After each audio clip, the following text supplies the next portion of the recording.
Hello viewers, আসসালামু আলাইকুম। মজাদার রান্নাঘরে সবাইকে স্বাগতম। আজকে আবার একটা নতুন রেসিপি নিয়ে হাজির হয়ে গেলাম। আমি আজকে বালাচা শুটকি কীভাবে ভর্তা করতে হয় সেটাই আপনাদেরকে দেখাবো। এখানে নিয়েছি পরিমাণ মতো বালাচা শুটকি এবং নিয়েছি এখানে ধনিয়া পাতা, পেঁয়াজ কুচি, কাঁচামরিচ ও আদা কুচি। এখন আমি সরাসরি চুলায় চলে যাব বালাচা শুটকিগুলা ভাজতে। চুলায় আগে থেকে একটা ফ্রাই প্যান বসিয়ে নিয়েছিলাম। এখন এখানে পরিমাণ মতো তেল দিয়ে দিব। তেলটা একটু গরম হলেই আমি শুটকিগুলো দিয়ে দিব এখানে। তো তেলটা গরম হয়ে গেছে, এখন শুটকিগুলো আমি অল্প তাপে ভেজে নিব।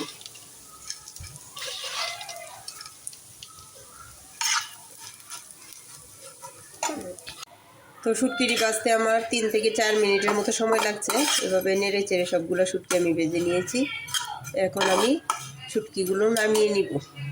এখন আমি মরিচগুলো ভেজে নিব। মরিচটিও আমি তেলে ভেজে নিব। আপনারা ইচ্ছা করলে মরিচগুলো তাওয়াতে এমনি ভেজে নিতে পারেন, কিন্তু আমি তেলে ভেজে নিচ্ছি। মরিচটি ভাজতে আমার সম্পর্কে 4-5 মিনিট সময় লাগে।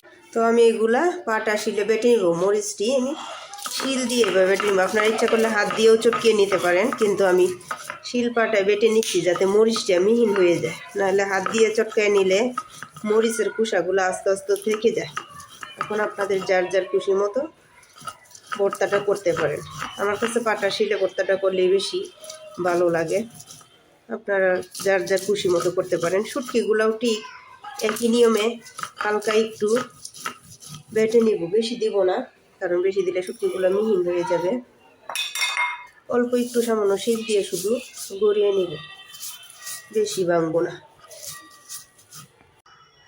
বাটার পরে এরকম হয়েছে। এখন আমি ভর্তাটা পেঁয়াজ দিয়ে কষলিয়ে নিব।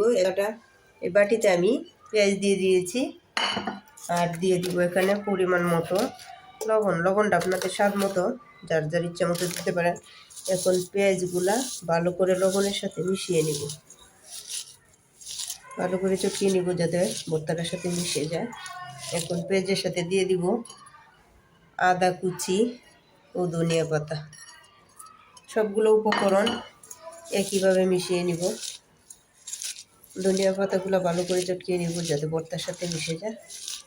এখন আমি পাটায় যে বেটে রেখেছিলাম শুটকি ও মরিচগুলো, এগুলো সব এখানে একসাথে মিশিয়ে নিব। পেঁয়াজ ও কাঁচামরিচ, পেঁয়াজ ধনিয়া পাতার সাথে ঠিক একই নিয়মে এভাবে মিশিয়ে নিলাম। তো রেডি হয়ে গেল আমার বালাচার শুটকি ভর্তা।